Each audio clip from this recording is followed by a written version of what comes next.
there's a lot of programmers into your mind. And as adults, it is our great privilege to upgrade and reprogram the way that we want our thought patterns to work.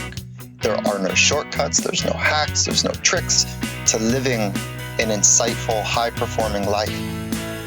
This is Running for Real, the podcast for runners who know that for every runner's high, there are just as many lows. All those just missed PRs, easy runs that feel hard, injury blues, and more. Each week, we'll talk to running, health, and wellness experts about their highs, lows, and best advice to build our confidence. Running for Real is about being honest, being brave, and most of all, not feeling alone. And now here's our host, Tina Muir. Hello, my friends. Welcome to episode 168 of the Running for Real podcast. Friends, this is a big one. This is one of the most significant, important interviews I've ever done. It was just a dream come true for me. I'm really excited you are here with me today. Thank you so much for joining me. And as he said on his podcast, welcome back or welcome to. I kind of feel the same thing today. If you are a new listener, welcome. I'm excited to have you.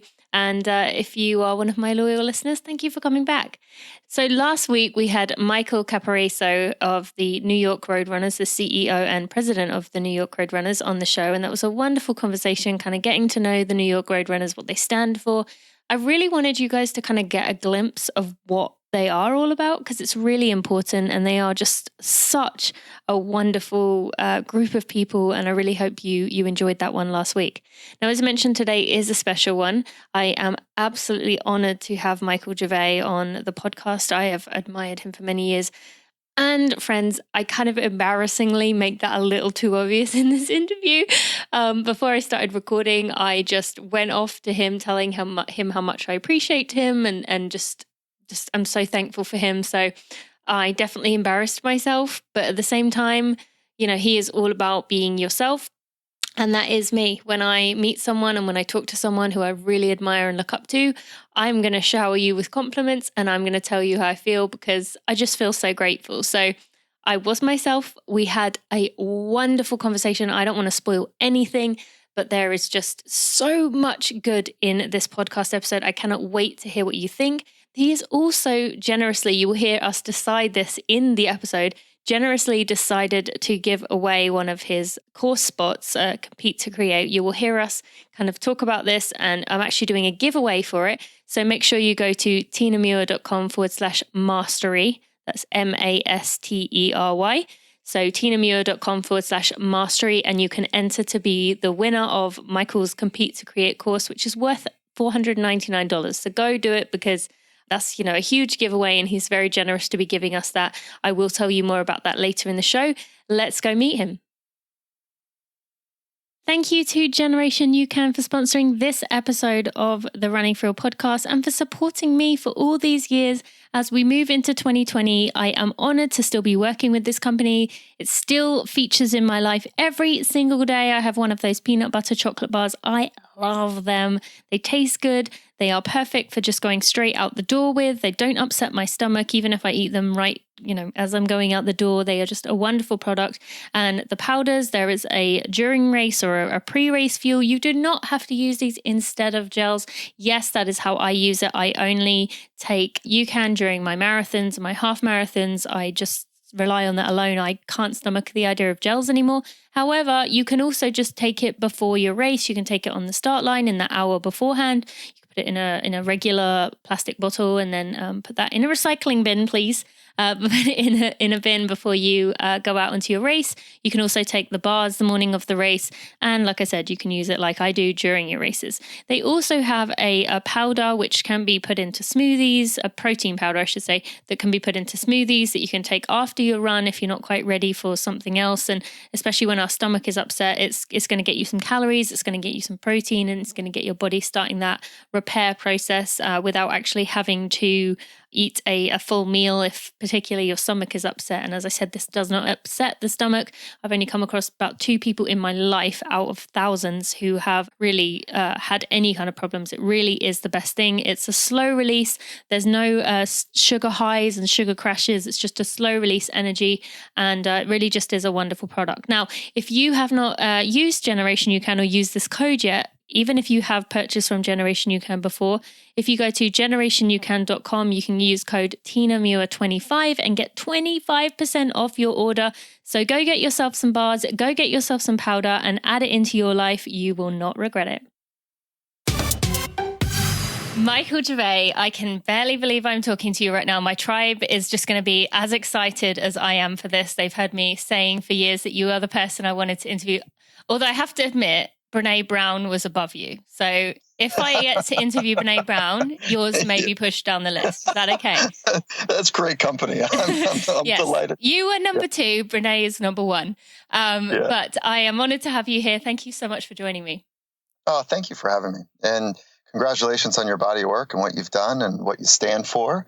And I'm excited to have this conversation with you. Yeah, this is going to be fun. And usually I start with people with kind of a bit about their background, and I might go into that later, but there's so many things I want to cover with you.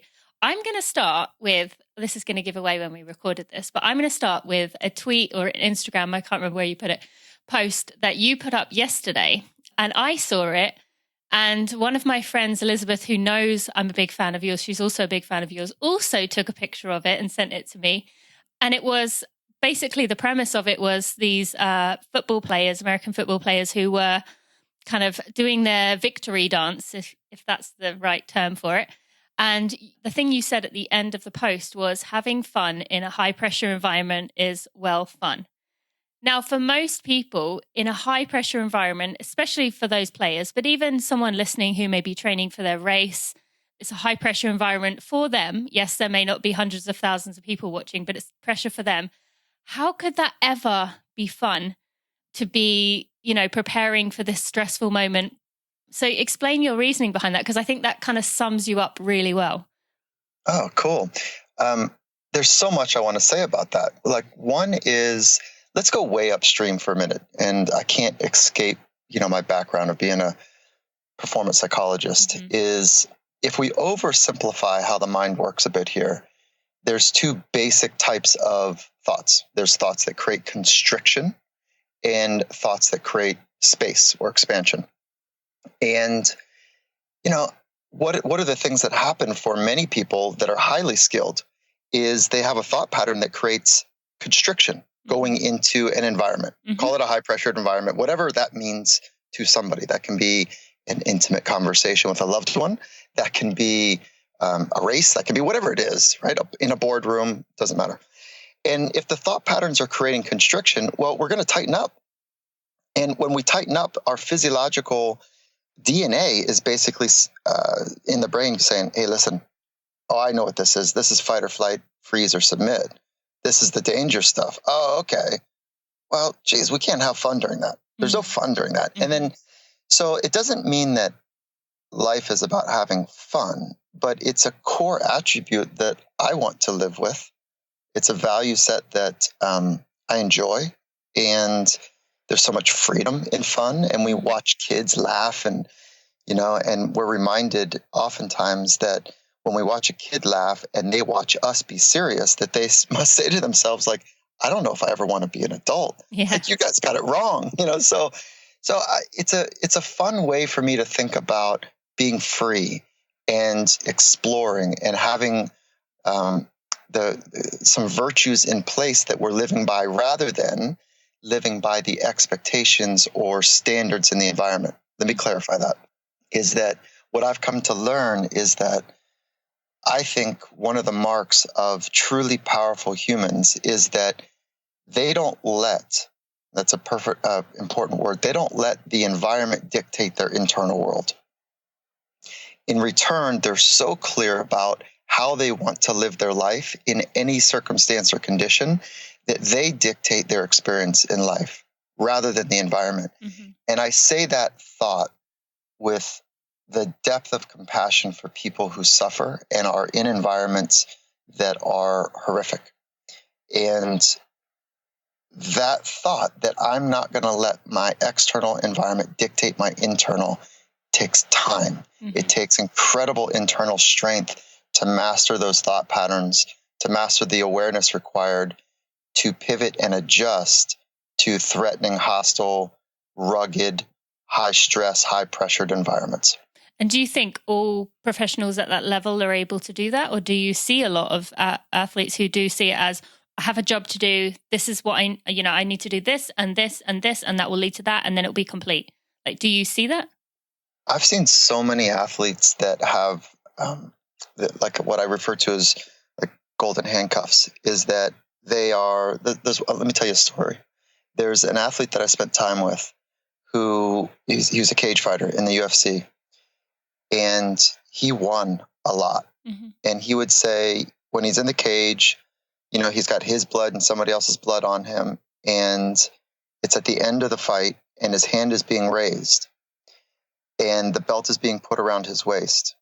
And he says to himself, okay, yes, like it happened. And then the next 1,000, 1,000, geez, I got to do this again though. So, okay, you're the best in the world. He's the best in the world, and he's shackled. He doesn't really love it. He's not having joy. He's not finding purpose and meaning. Matter of fact, he's doing it, and he was an adult, but come to find out he's doing it for his dad's approval, So it's a nice little reminder to us that oftentimes the things we do and the way we respond, which are different, right? Like there are two different tracks there, do stem from our early childhood programming. Yeah. And if I can oversimplify one more time, like how the mind and brain work just for a minute, like the brain, consider that the extension of the body or the hard drive of the body. And the mind is the software that runs that hard drive, that runs the hardware. And it's not quite that clean, obviously. And the hard drive, the brain actually informs the mind as well. So it's not just top-down mind informs the brain. But certainly that software, hardware analogy is something we can all relate to. Yeah, definitely. And who programmed your software? Parents. Yeah, parents did. Early childhood experiences did.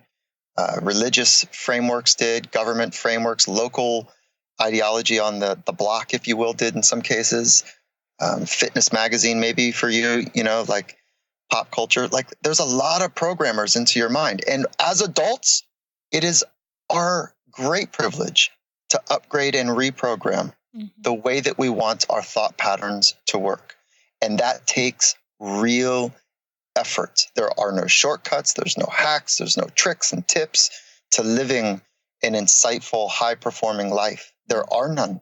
Yeah. And so get off that thought. I'm not saying to you, I recognize your work is not that, but I'm so fatigued by it. I'm like, it's overwhelming. Yeah, no, I definitely hear you. And, I quickly told you before about what I kind of did stopping running. And part of that was not having a period for 9 years and wanted to have a family. But part of it was I had reached the point where running was about finish line and I'd lost all joy. It was, I always say to people, you don't know this, but I was in January training for my next race in July. And in January, I said to myself, I can't wait to, not even to get to the race. I can't wait to cross the finish line in July. And it was a few weeks later that I snapped. But so I definitely have been there. And do you ever, your career has been impressive in itself, and you've kind of continued to climb this ladder and do things that are way beyond most psychologists' wildest dreams. Do you ever find yourself kind of slipping into that mindset of, hitting these highs, doing these things? I don't know if this is a high one for you, but for me, seeing you and Dax Shepard's Armchair Expert, I mean, that was a pretty big deal right there. But do you ever find yourself feeling, I've got to improve this now, or I've got to hold this up? I love the thought because, like I've spent my whole life, adult life at least, working to understand the inner life of myself and others, and because I've studied it doesn't mean I'm immune to it. Like I'm just trying to figure it out, Tina. And, there are times when the opportunities and the ambition and the drive and the creative energy that precedes the hard work, when all of that is stimulating, it can become overwhelming. Mm-hmm. And I don't want to dampen the ideas, the size and magnitude of my ideas at all. I love them. I'm stimulated by them.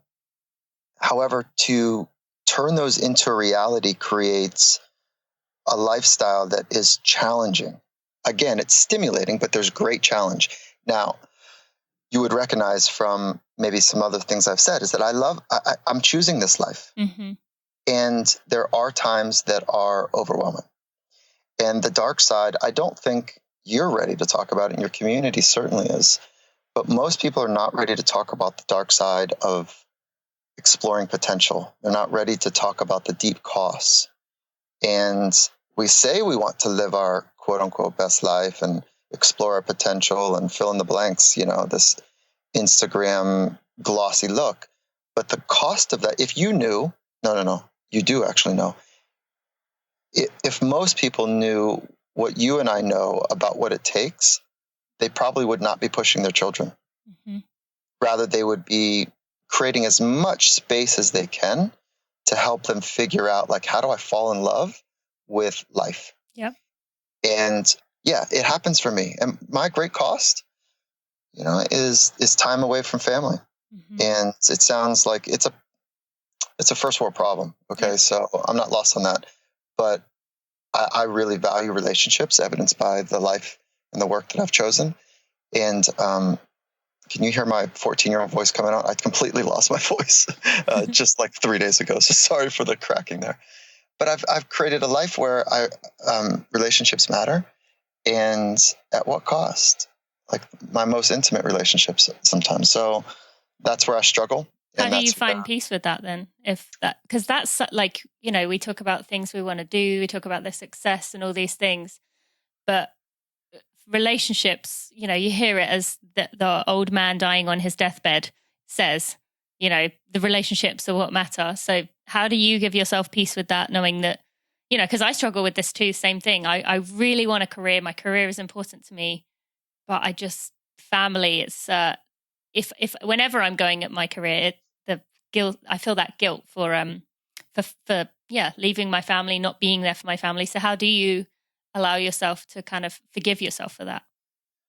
I think that there's one layer to that that's really important, is that there's a male response and then there's a female response. And there's a gender difference in the way that we're supposed to relate to our families, which is, I guess it is unfortunate. There's a cost that each gender has in the way that we organize our lives. And it's a wonderful time to have these conversations. And it's also very prickly. Mm. It's very scratchy right now about what does the future of being human look like? And that is the wonderful part. But the scratchy part are the embedded biases that we're trying to work through. And so I say that out of respect for female listeners, are like, there's this other thing that you're supposed to be the caretaker mom. And men don't have that caretaker thing. And I'm oversimplifying and I'm creating a broad stroke around something that is not broad, but there tend to be these patterns in place for us. So I don't have that struggle. What my struggle is, like, I really want to be there. And I have a partner who is amazing at picking up my shortcomings. And I hope that I'm doing as good a job as she is for me that I can do for her. And so how do I find peace with it? Well, if my mentor was in this conversation, he'd say, yeah, Mike, answer the freaking question that Tina asked you. How do you find peace? And, I got one of my deepest mentors is Gary de Blasio. And he would look at me and just kind of pierce into me and say, where do you find peace, Mike? How is it going? And I would say, every day I spend getting quiet. And some of those, call it 10 minutes, 20 minutes, are really scratchy. And some of them are blissful and peaceful and wonderful. And so the greater peace comes from reminding myself that I definitely am a purpose-driven human. And I think that there's a greater suffering for me that would take place by closing off these ideas that I want to learn and share and amplify. And so it's like a cost of least suffering for me. Yeah. And so that's one way that I think about it. And it certainly can sound like a justification. But the way that I find peace is that it almost feels like a duty and a calling that I need to honor. Yep. And my team, my family has supported me in beautiful ways to do that. And that's so good that you do have that. And I mean, as one of the people who has benefited from you sharing that information, I am thankful to your family for kind of giving you the freedom to do that, and for you for actually taking the time and energy and love to do it. So, but it is difficult. And actually that ties in quite nicely to something I was going to ask you about later, which is, you mentioned about the cost, and, you work with a lot of performance athletes, high performing athletes, people are, I guess, high performing people in whatever they are doing. And during my time as an elite runner, I constantly felt like I was selfish. I was just taking from everyone else. Everyone had to live around my standards. I also had my eating issues. So everyone had to eat what I wanted. But now I look back, I am pregnant with my second child, so it's a while away now, but I don't know if I can go back there. I think about this often. People often ask me if I could go back to that elite level. But for me, the cost that you talk about, the things that it takes, I can't see the positives overriding it anymore. And as I mentioned, my career is important to me. So I have found for me that I feel like I can only handle two things. So for me, for now, it's family and career. Running is way down the list. Talk to us about, I know you've worked with Kerry Walsh about kind of having this dual goal of, loving your sport, but also staying connected to your loved ones. But for me, it doesn't feel like it's possible. But tell us about, is it possible? How can we kind of find a balance to where maybe you can enjoy a top level sport, even if someone listening isn't going to be an elite runner or an Olympian or whatever, but they just want to be the best that they can be, but they do also have family and career. Sorry, I'm kind of tangling a load of things together, but is it possible for us to have balance, and how? Okay. Sorry, when you go so back, many things. No, that's good. I'm tracking. When you go back to your early professional goals, were you trying to be the best or your best? Like, are you talking when I first started being competitive, like as a child, or? I would say like when you're at the elite level. Yeah, I think it started as my best. Yeah. And then when you were at the end of your career, is it still the same? You were trying to be your best? I'd say yes, but because as we talked about earlier with achieving a certain level, because I had achieved that level of running for my country, I felt like I had to, get up to the next level. So it was kind of, where do I rank now? I need to climb up the rankings. So I guess it kind of moved towards not to be the best, but to be as close to the best as I could. Yeah, so that sounds more outcome focused than process focused. And what I hear you saying now is that I can't imagine going back to being outcome focused. And because you figured out like the value of process, you figured out the value of becoming, as opposed to having being judged by just the output. And so I would say that sounds really healthy. And I'd also say that, tripling down on you being your best is one of the great mechanisms to influence your family. Like, show them how to explore, show them by living it day in and day out, based on the choices of words and the choices of actions that line up to the principles that matter most. Thank you to Athletic Greens for sponsoring this episode of the Running for Real podcast and for supporting me this last about 6 months or so. I have noticed a huge change in how I feel since taking this product. Every day, it is the first thing I do when I wake up, and Bailey actually likes to drink it. So those of you who are skeptical about the taste of a green juice, I can tell you it does not taste like spinach. It does not taste like grass. It tastes good. Bailey likes drinking it with me too. I obviously don't give her too much. I don't want to overdo it with her, but she loves to have a few sips in the morning because it really does taste good. Now, you've been telling me for a long time that you want to, be healthier. You want to go into these races strong. I see so many of you reading my guide of what to do if you're sick the week of your race. And I don't want you to have that problem this year. I want you to build up your immune system. I want you to feel good going into your race. So I want you to take some action to build this positive, sustainable life that you want to be living. It matters to me that you are happy and feeling good and feeling strong. And Athletic Greens can really help you to get there. I have been taking it instead of taking a prenatal during my pregnancy because it contains everything that a prenatal has. And I love that it's made from 75 whole food sourced ingredients. So I know that it's coming straight from the sources rather than it just coming from a tablet. And who knows where those are coming from. It is this all-in-one supplement. It has these ingredients that work together to help the body absorb and synthesize the ingredients. It's developed for athletes and performers, but it works so well for those everyday runners, for me, for you, all of us. One scoop is going to give you all the adaptogens, the antioxidants, the prebiotics, the probiotics, and the superfoods that help support the body's nutritional needs. It really is just a wonderful thing. And I've noticed so much of a difference since I've been taking it every day. I said, it just starts the day off right. And I know that I can, even if I'm not kind of craving anything that is healthy, which I haven't been craving much, to be honest, during my pregnancy. So at least I know that my nutrition is being taken care of. The amount I've fallen sick has really gone down since I've been taking this product. And I really feel like it is just a great way to support your diet because it's so hard to get everything we need in. We're told what we need, but it's pretty tough to manage to get it all in there. So I want you to take advantage of this special offer for Running For Real listeners, which is you can get a $79 value travel pack, which is 20 servings of Athletic Greens with your first month's order.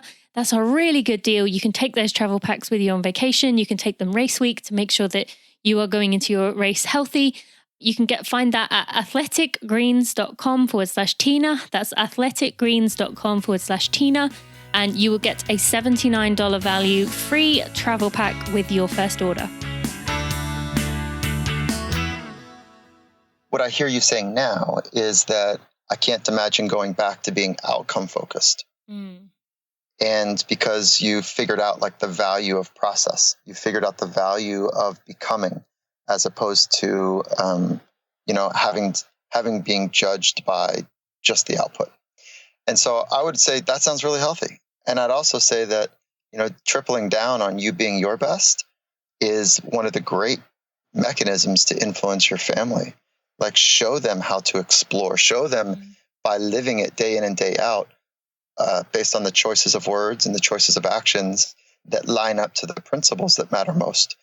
And I think that we don't know each other, but I would imagine the healthy arc for you would be to go from trying to be the best or one of the best and having the outcome or the external world dictate your internal life, so much so that you were compromising health, right? Mm-hmm. So your internal was literally unraveling and based on the external. So it feels like the natural migration for you would be a complete 180. And I would say flat out, don't go back to that. Like that doesn't sound right. But the idea that you understand what that cost is will be one of the great teachers, like one of the greatest teachers for your children and family and community. And to remind them every time you speak and every time you are not speaking, but you're in their presence, that, we have it within us to have joy and peace and explore and make the difficult choices to be one's very best. Mm-hmm. So I don't know if I answered your question. I don't think I really had a question. It was just a random tangle of different thoughts. But yes, you did answer it in a lot of ways. And the other part I'd love to explore related to that was, I mentioned about people who maybe have a family, let's say 2 to 3 kids, or maybe they just have a spouse and they have a grandparent they're looking after. So they have that aspect, the family aspect, and they also have a 9 to 5 job or a career. but they also, have some things that they'd really like to do as runners. I don't know if it's just kind of what we were saying about outcome focused, or maybe it is just the time I had to put into being at that level. But for me, I can't see how I can do more than two things as a focus at one time. So for these people listening who have a full-time job, have a family, also have maybe lots of other little things that they have to do, is it possible to have big goals as an athlete at their own version of their best? Or is that kind of a point where you have to say, you know what, you can't really have these huge, intense goals when you have so many other things going on in your life? It's a beautiful thought because it's complicated. Mm-hmm. And I don't think that I know how to give you a simple answer there. So if you'll allow me to take a little bit of time here to unpack that, is that in 1980, we talked a lot about goals.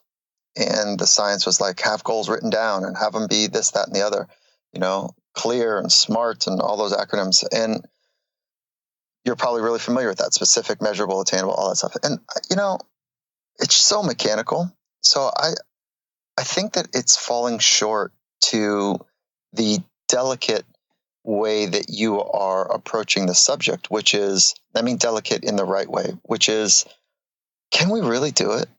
Like, can we really have an amazing life? And the competing thought is, can I reach my goals? Mm-hmm. Well, what if the goal is not the podium, right? What if the goal is not the drop time? What if the goal is mastering the inner world and watching the effects of the external world? Like, what if it really is about, okay, look, how many years do we get on this planet? I don't know, 8 decades, right? And so what if we took a hard look at, okay, I got 4 decades left. I've got 5 decades left, whatever it might be. What do I want? Who do I want to be? What am I doing with my time? And you know this, that those podiums are just become cool stories. Mm-hmm. That's all they really become, is a fun story later. And they're fleeting. They don't last very long. And I say that, being fortunate enough to experience many of those, both personally and parts of teams. And what it really offers us, though, is the knowing of what it takes. And sometimes that what it takes, it leaves too much scar tissue for that reward to be anything of value. Mm-hmm. So I would go back and I would say, what are we really doing? I don't think it's about goal checking, notches on belts. I think what it is about being an adult, a sophisticated adult, to say, what do I really want? My time on this planet. What am I doing here? What is my purpose? How am I designing my life to live alignment with that purpose? We are in an unprecedented time where people are more lonely now, evidence-based statement, than they were just two generations ago. We have an increase in anxiety, depression, and suicide amongst incoming freshmen and sophomores in college and universities. There is a crisis that's taking place.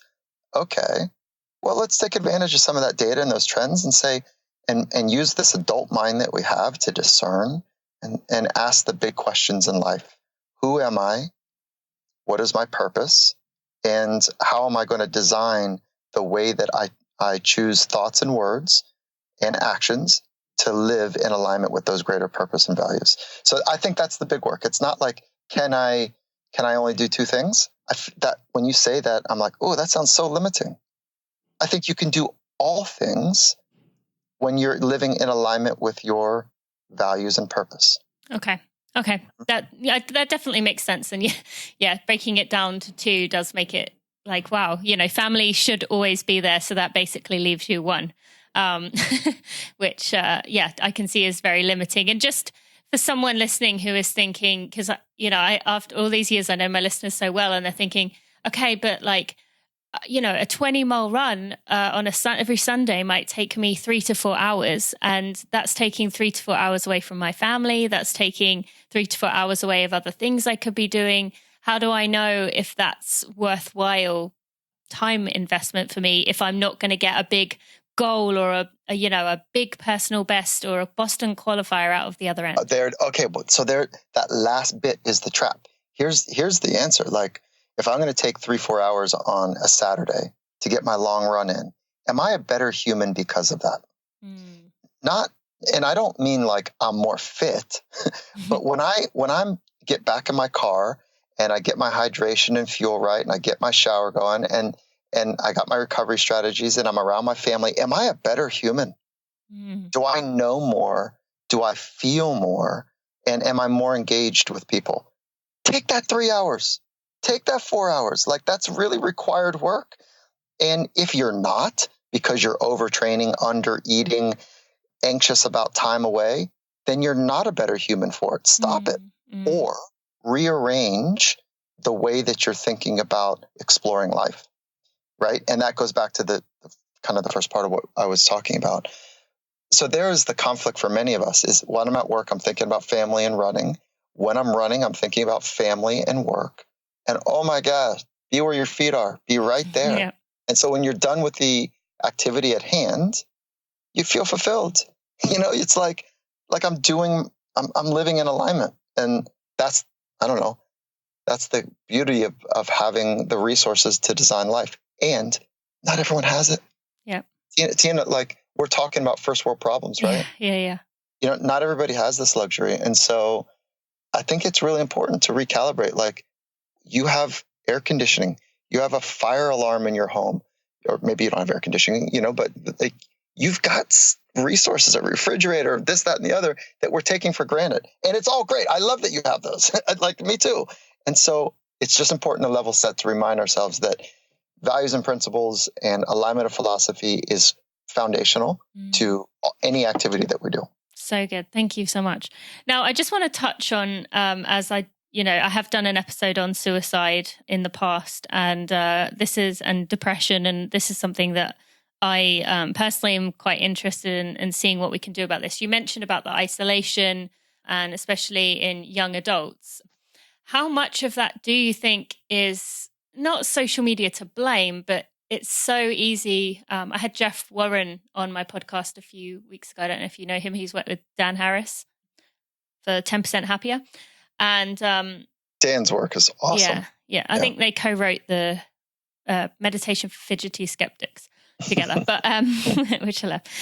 Jeff talked about, we're so bad at, standing in line at the grocery store or walking to our car or anything without grabbing the phone and going straight on social media. So how much do you think this kind of increase in suicide and depression and isolation has come from the fact that we don't give ourselves any space to just think? And you said you have some times each day where you have some good thoughts and some scratchy thoughts, but many of us don't even give ourselves that time. Even running, which was always something that was just you and your mind, is now filled with. Many people listening are probably listening to this while running, but we don't have any time to just be alone with our thoughts. And do you think any part of that has played a role in this? Oh, yeah. I mean, I think we'd be silly not to, but I don't want to blame it on technology. It is this insatiable need that we've designed to know that we belong, and it's in our brain. It's in our history and our DNA, and to be connected. Now, the thing about technology is that it provides dopamine, adrenaline, and cortisol, neurochemicals, but not oxytocin. And so the oxytocin as the chemical for cuddling, for that very unique bonding chemical, is absent during the use of technology. So I think if we go way upstream, it is the fidgety part is really interesting, because it's like we're missing those moments of contemplation, stillness, observation in the grocery line, sitting, eating, by ourselves. And instead we're eating and looking at other people's highlight reels or watching the news, whatever. But more importantly, it's that cuddle chemical that we're missing. So when we're flipping through Instagram or whatever the technology is, we are getting dopamine, which is a neurochemical that feels pretty good, but it's not a binding chemical. We get some serotonin, which feels really good. By the way, dopamine is the root of cocaine.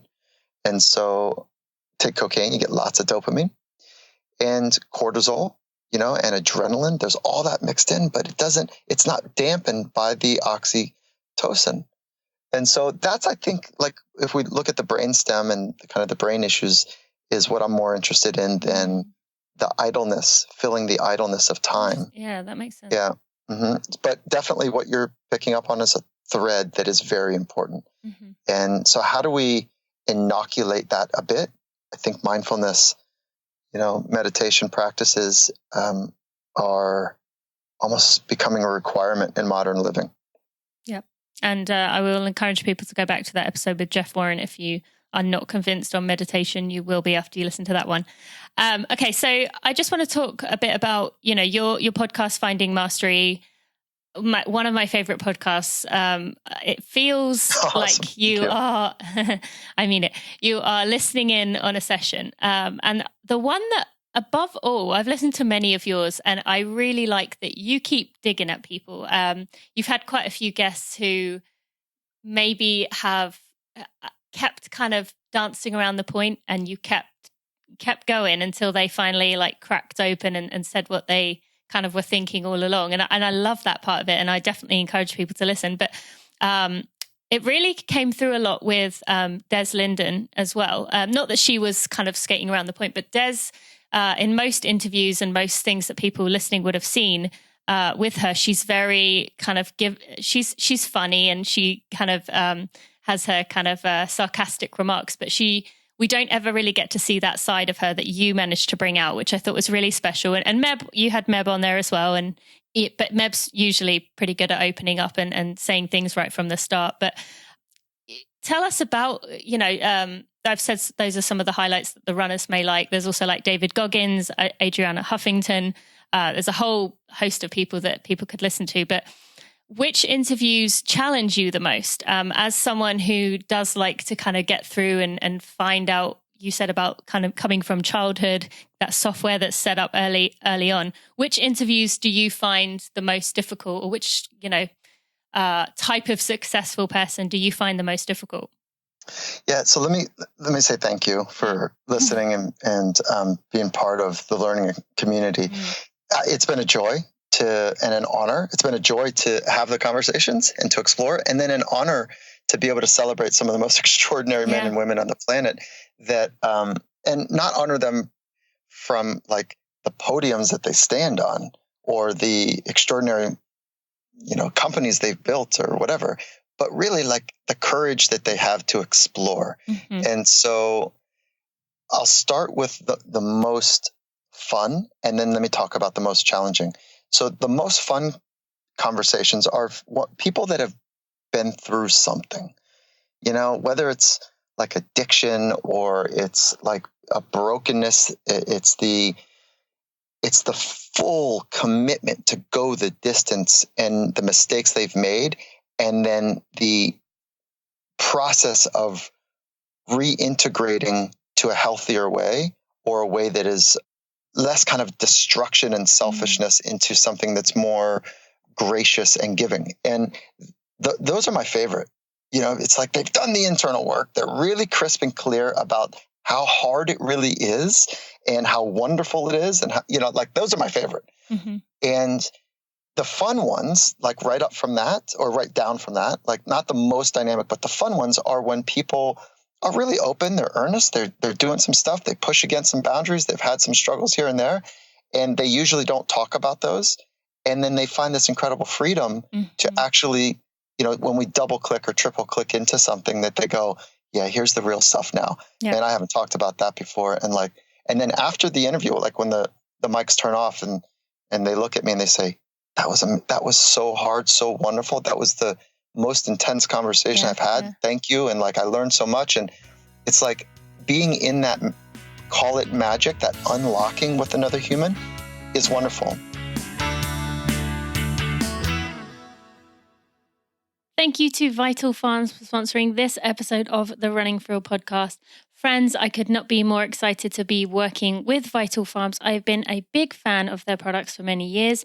I have been having their eggs for many years and enjoying the fact that I can go into a grocery store in most places around the US and find Vital Farms in there, but know that they really do care about their products. They care about what it goes into them, and they care about the animals that they are coming from. So I'm excited to tell you today about the Vital Farms ghee that is now come out. So just for those of you who don't know, ghee is a class of clarified butter. It originated in ancient India, and Vital Farms has been making pasture-raised butter for many years.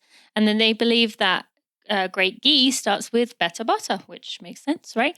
And that all starts with the cow. As I mentioned, they do look after their animals. They have pasture-raised cows that are raised to graze on actual pastures, the ones that cows should be grazing on. Vital Farms ghee is a clean and versatile butter oil for every culinary need. It is made by cooking down butter to remove the water and milk solids, which means it's lactose-free and casein-free, which is good for those of you who need to keep that in mind. Now, I have been using ghee for many years in my cooking, and it's a really great alternative to using butter, and it's just a really flavorful product to use. And I love that Vital Farms are now coming out with this. It also has a great high smoke point, so it doesn't burn, it doesn't chemically alter at high heat. So it's great for frying, great for sauteing. It can be delicious even on toast, in coffee. If you are into the butter in coffee, definitely have not given that a try myself. I'm still a bit scared of it, but those of you who love it will already love and know that. Or you can also have it drizzled on popcorn. That is a big pregnancy craving of mine for sure. Now, you shouldn't have to sacrifice quality for convenience, and that's why Vital Farms is the first ever ghee made in a squeeze bottle. So there's the complex goodness of ghee, nice and easy for you to use. Now, you can look out for Vital Farms ghee in Whole Foods Market in the original and Himalayan pink salt flavors. And you can also visit vitalfarms.com/ghee. That's vitalfarms.com/GHEE for a chance to win, wait for this, a year's supply of Vital Farms ghee for free. Go to vitalfarms.com/GHEE to get yourself some. Vital Farms is a brand I trust, and I hope you love them too. The fun ones, like right up from that or right down from that, like not the most dynamic, but the fun ones are when people are really open, they're earnest, they're doing some stuff, they push against some boundaries, they've had some struggles here and there, and they usually don't talk about those. And then they find this incredible freedom to actually, when we double click or triple click into something, that they go, yeah, here's the real stuff now. Yeah. And I haven't talked about that before. And then after the interview, like when the mics turn off and they look at me and they say, that was so hard, so wonderful. That was the most intense conversation I've had. Yeah. Thank you. And I learned so much. And it's like being in that, call it magic, that unlocking with another human is wonderful. And so that's I don't know if it translates. I don't know how it translates to folks that aren't in the room, but it's like this really great thing.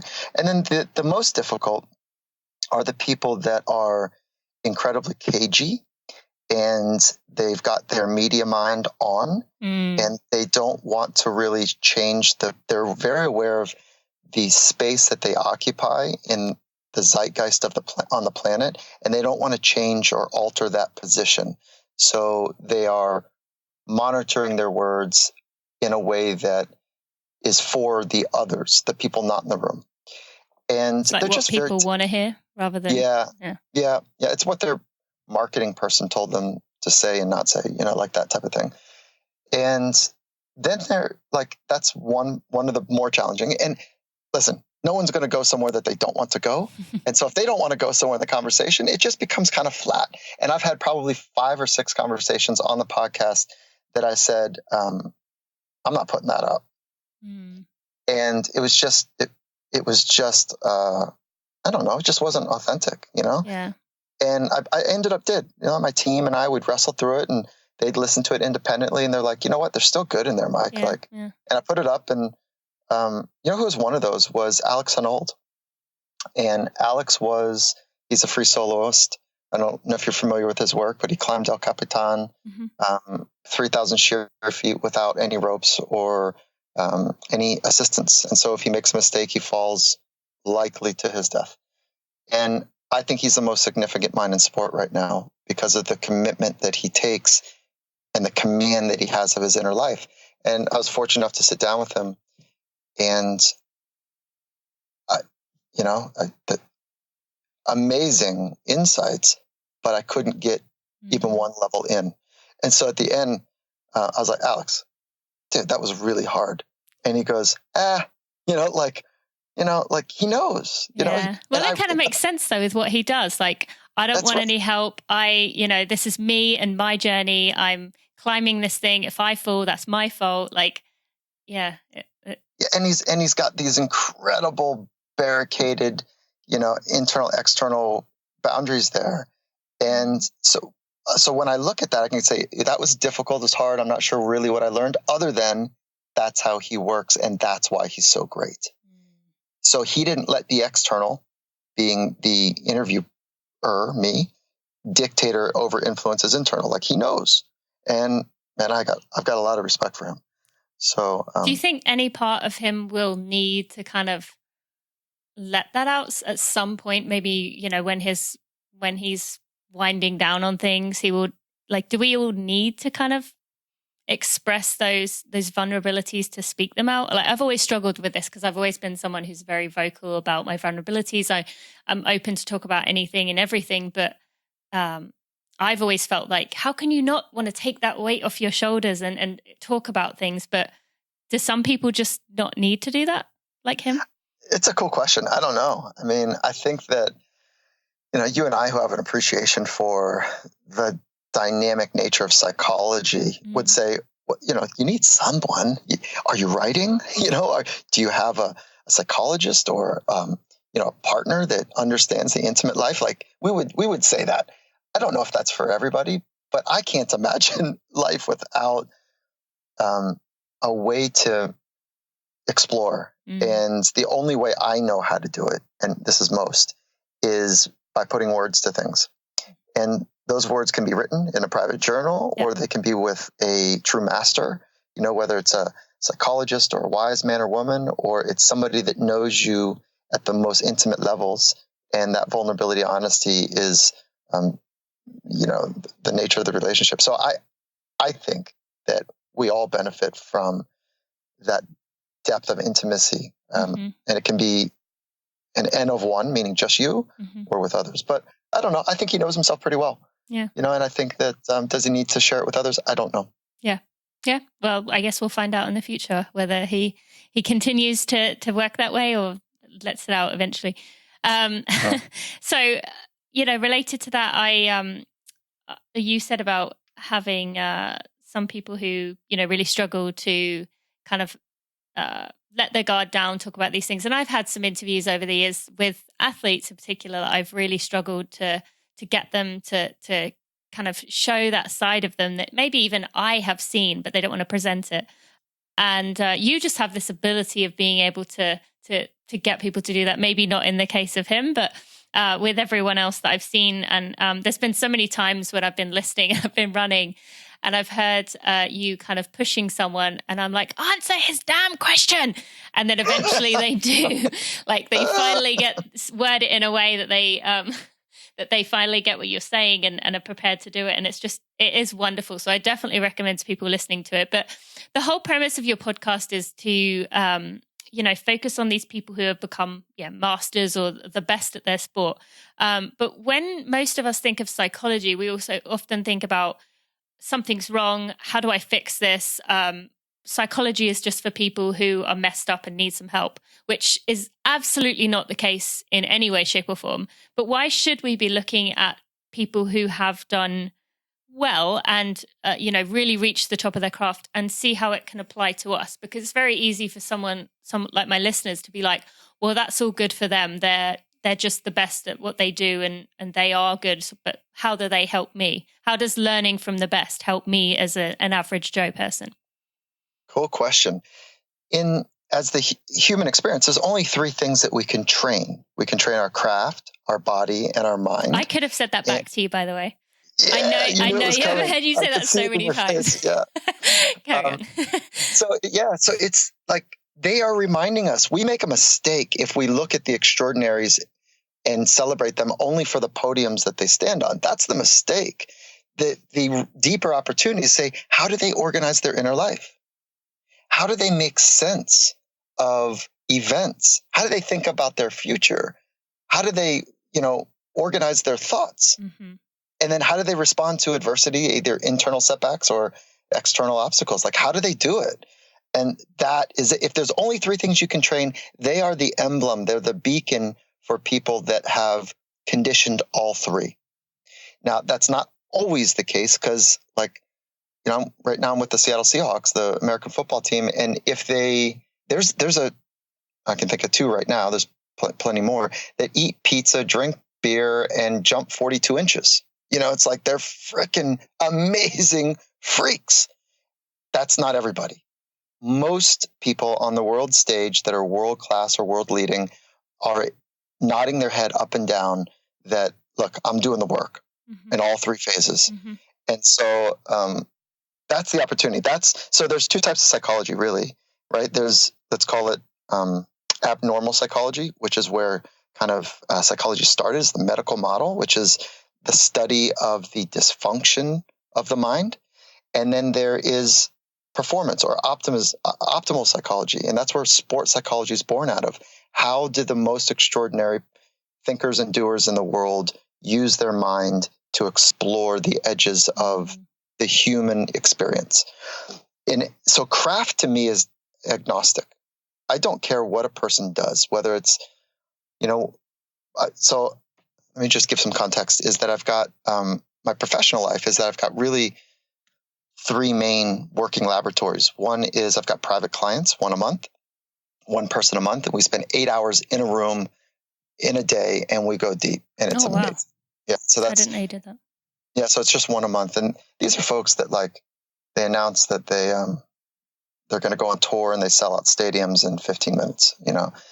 They're amazing. And then my other working laboratory is like the Finding Mastery podcast and Compete to Create, which is a partnership I have with Coach Carroll. And that partnership is to train people's minds so that they can live an extraordinary, flourishing purpose, life, and to reach and explore their potentials, to help them find their best. And so that's like intellectual property stuff, like the training of things. And then the third working laboratory are projects of risk and consequence, and staying on the edge there. So all that being said is, why do we study them? Because they understand what it takes. And what I love about the field of psychology is that we've got the science that we're exploring. And then when you map that with people who are actually in the trenches doing it, it's like that 1 + 1 is far greater than 2. And it's unlocking that stuff that I think is a really important thing to understand for what I think we need to do is reimagine humanity, version 3. I think that, we're in the post-industrial revolution here, but I think humanity, V3 humanity, is coming. And I'm excited to see where that goes. And we're going to need people that have unlocked and understand the inner life to be able to deal with the new challenges, the external challenges as we move forward. Great. I was going to ask you about Compete to Create towards the end, but for someone listening, is that for everyday people? Tell them a little bit more about that. Yeah. So we've taken we're informed, everything we do is informed by science, as well as some of the stuff we've had to innovate, in rugged and high pressured environments. And so it's for everyday person. And I don't even know what that is. I think every human on the planet is an everyday person. It's all of us that want to either reinvest or maybe for the first time invest in principles and practices to help condition one's mind and organize one's inner life to live with purpose, to flourish, to increase the frequency of being where your feet are. Yep. And so we've got 5 main factors that we walk people through, and there's some sub-factors in each one of those. And each one of those sub-factors has a very specific training mechanism. Confidence is a trainable skill. We walk you through how to be confident in circumstances that sometimes undo you. Being calm is a trainable skill. The self-discovery process of exploring the values and the principles that matter most to you And so like I'm oversimplifying it, but it's an 8-week online course, and it's led by Olympians who are trained in the psychological aspect, and it's a video-based experience led by myself and Coach Carol. Mm-hmm. So I just feel like I'm so honored to be able to share that with folks. Yeah. And it's very clear that you're very excited about it. I've heard you talking about it for months, and it's really something you can tell you're very passionate about. And I will put links in the show notes.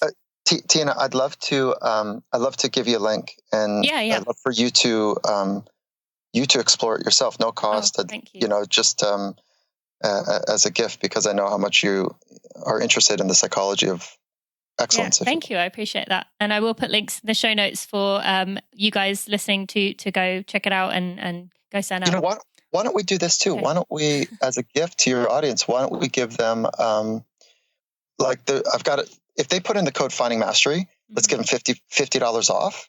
Okay. I know that we ran that special last year sometime, or a couple months ago, I guess it's been. So I'd be happy to offer that to your listeners. And then if you want to raffle something off, like I don't know, someone does something in your tribe that's like really cool, and you want to give one of them away, that'd be fun. Maybe we could do that. All right, I will give you, definitely. Thank you for that, Michael. I will give information on that in the outro so I can think about what that can be. So be sure you listen all the way through this episode to find out how you could win a Compete to Create course with Michael and Pete Carroll. So thank you for that. That's really kind.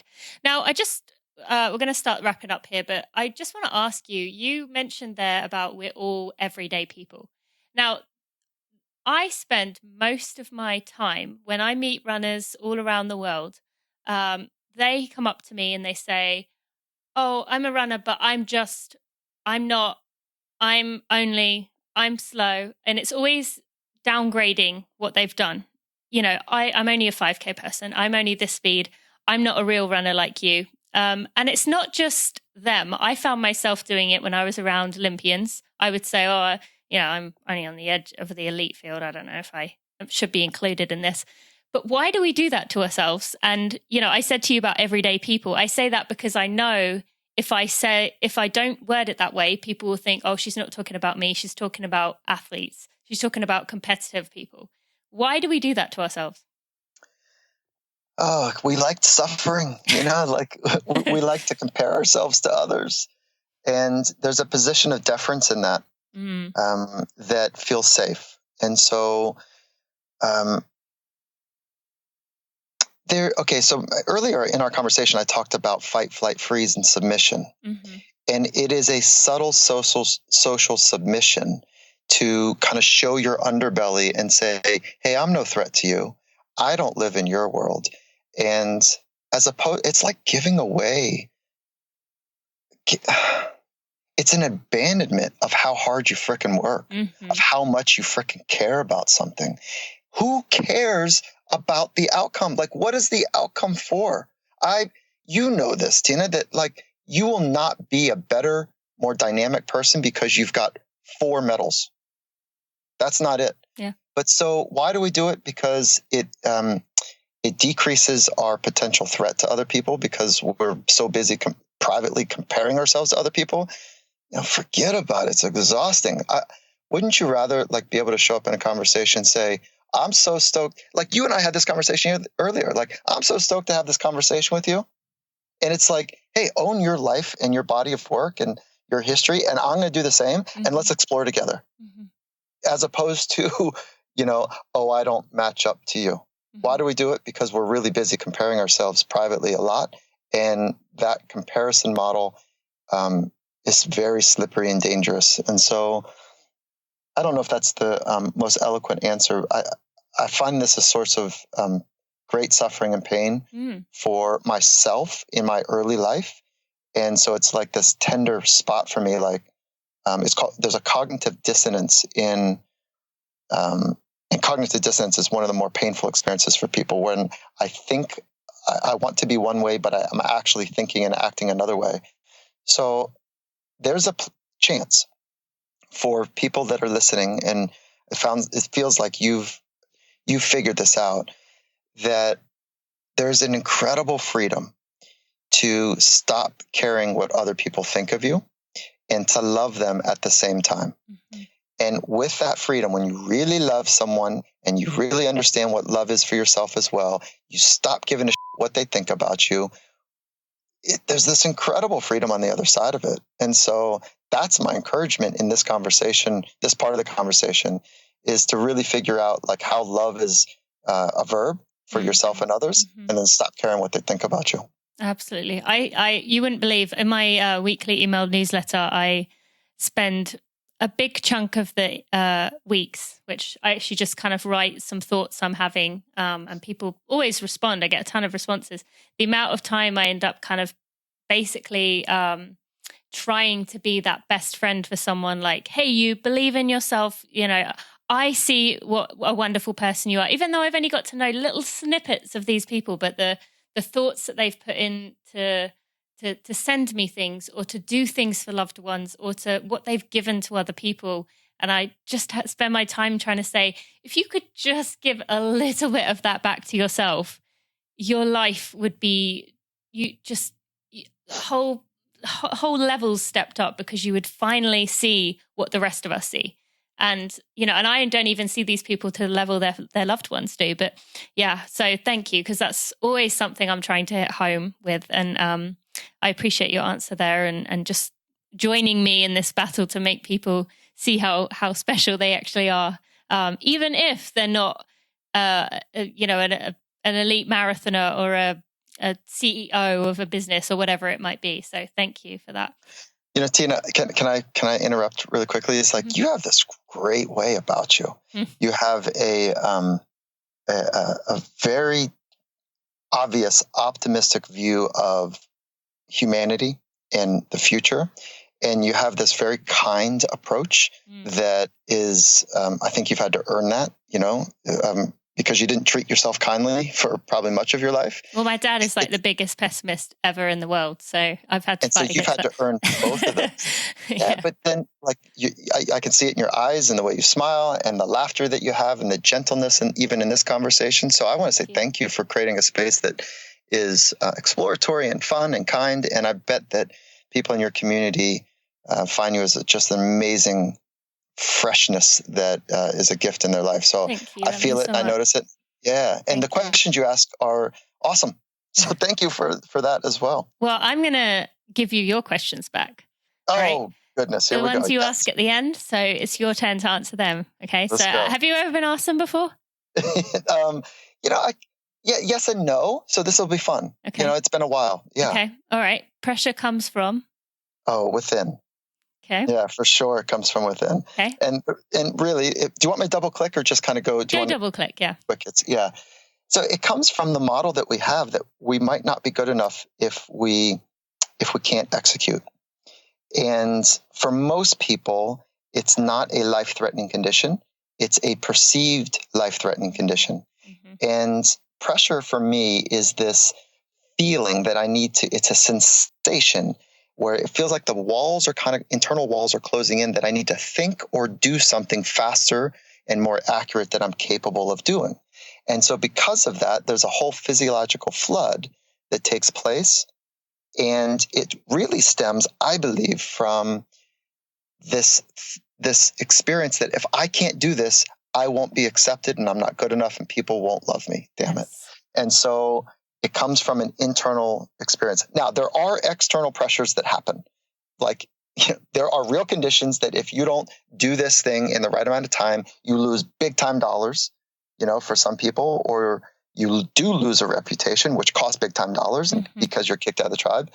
And in the environments that I'm most interested in, when people make mistakes, their loved ones, their partners, or they themselves have physical consequence.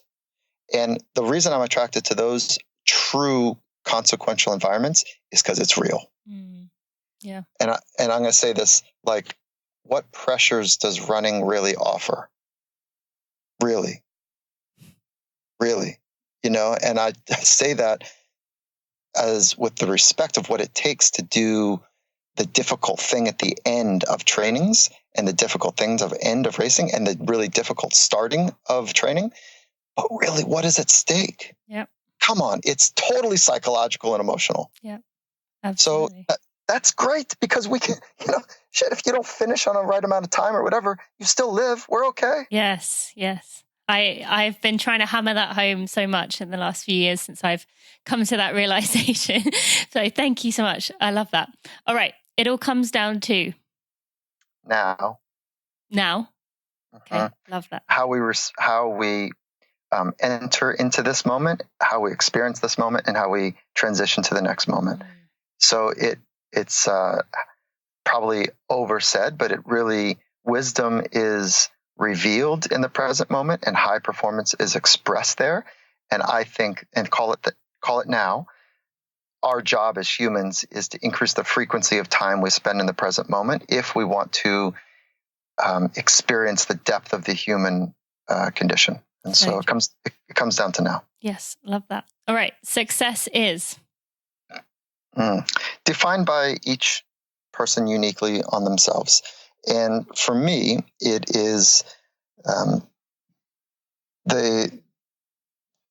it's multifaceted. And so, like, the way that I measure daily success is by how many times my hair stands up on my body. And so it's the application of the science of awe. And awe is when we understand the vastness of something, the bigness of something. At the same time, we're uniquely snapped into the intimacy and delicateness of the present moment. And when we have those two intersect, it's a sense of awe. So for me, success is like I get lots of moments of awe throughout the day where I'm so present and aware of how big and small something is that it changes, it's physiologically and psychologically experienced. Oh, so good. So good. Thank you. All right. My vision. A world where people are able to flourish because they have invested in the inner world and they choose thoughts and actions and words that are in alignment and harmony with their deepest principles and values. And they're able to eloquently adjust to the stressors of the world. And they're deeply connected to what matters most and who matters. And when we get beyond like our family, that I think we start to recognize as we grow that who matters are all people that share the same planet, the same earth, have the same, we breathe the same air, we live on the same planet, and we have the same basic hopes and dreams, for our children. I think it was one of the Kennedys that had a similar thought.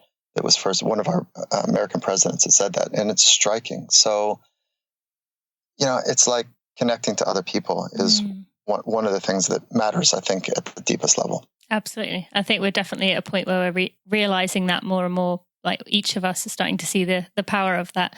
All right. And finally, I am. It's the ancient question, and I'm still answering it, like at the surface level. I'm an explorer, and at the surface level, sorry, let me answer that. I'm Mike. Who's Mike?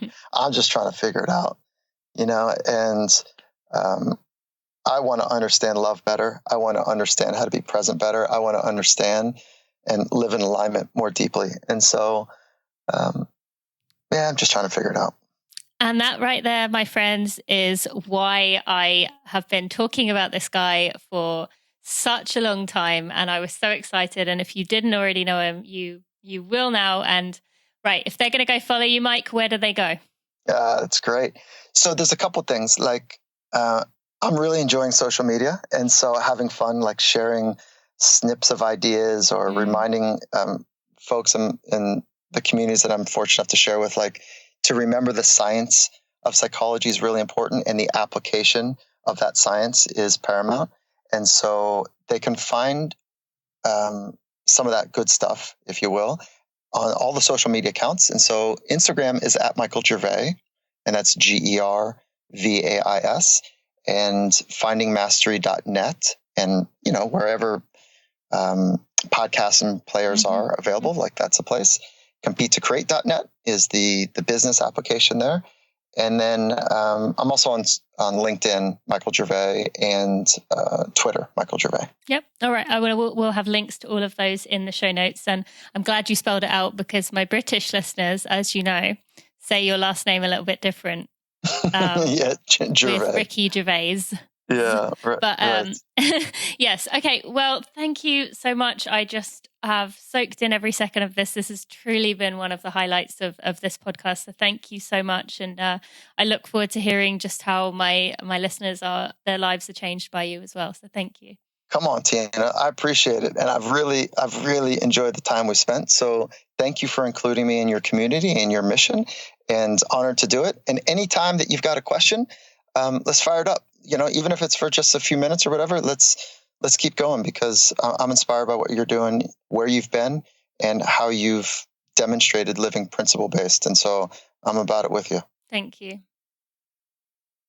My friends, if you have a minute and you could leave a review on your favorite podcast player, Apple Podcasts, aka iTunes, Stitcher, Overcast, Pocket Cast, Spotify, or whatever else podcast player you use to listen to this podcast, or if you would subscribe to this podcast, you will help me get out in front of new runners to make our tribe even bigger and even better. It might not seem like you as one person can make a difference, but really it helps a lot. And it shows me you appreciate the hard work I put in for those. Thank you so much. Well, I told you so. You definitely get it right. If you didn't already follow him before, you will be now, because he is just one in a million, a really, really special guy. And I'm so thankful for his time. He gave us plenty of time. I didn't even get through all the questions that I wanted to ask. I had some other ones from Patreon members and just from people who I respect and appreciate that had given me questions for him.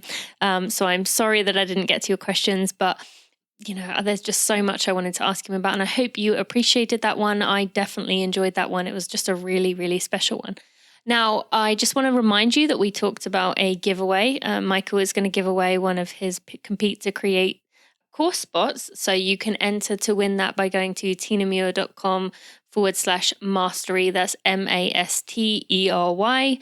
Or you can also find links to that with all the other links I talked about in the show at tinamuir.com/episode 168. And definitely start following Michael if you do not already. This was just a really special one, and it was really tough to get him locked into a time. So I hope you appreciate that as much as I did. I just want to thank UCAN, Athletic Greens, and Vital Farms for sponsoring this podcast episode. You will also notice, my friends, that I have actually left off the end of the show questions that I had been asking up until this point. I feel like I'm not quite happy with those questions right now. I want to kind of modify them, change them up. So I would love your suggestions on what I could do at the end of the show to kind of do with each guest. You had Michael's questions there. They were quite interesting and a little bit different. But obviously I don't want to do exactly the same thing. But I'd love to have your ideas on how I could finish up a show, what questions I could ask my guests. I really like the question of who do you follow on social media? Because I feel like that gives us kind of an insight into who inspires that person. But otherwise, I'm not too concerned with the other questions. Maybe Running for Real moment kind of matches up well. But I would love to hear your thoughts. So if you wouldn't mind sharing those with me, email me, tina@tinamuir.com, and just tell me what you're thinking with those end of show kind of 5 minutes that we wrap up there. I really would love to hear it. As we move forward into 2020. And I appreciate your insights. I really do value your opinions. So please let me know, tina@tinamuir.com. And thank you so much for listening today. Have a great week. Thanks for listening to the Running for Real podcast. Be sure to check out tinamuir.com for show notes and even more helpful running information.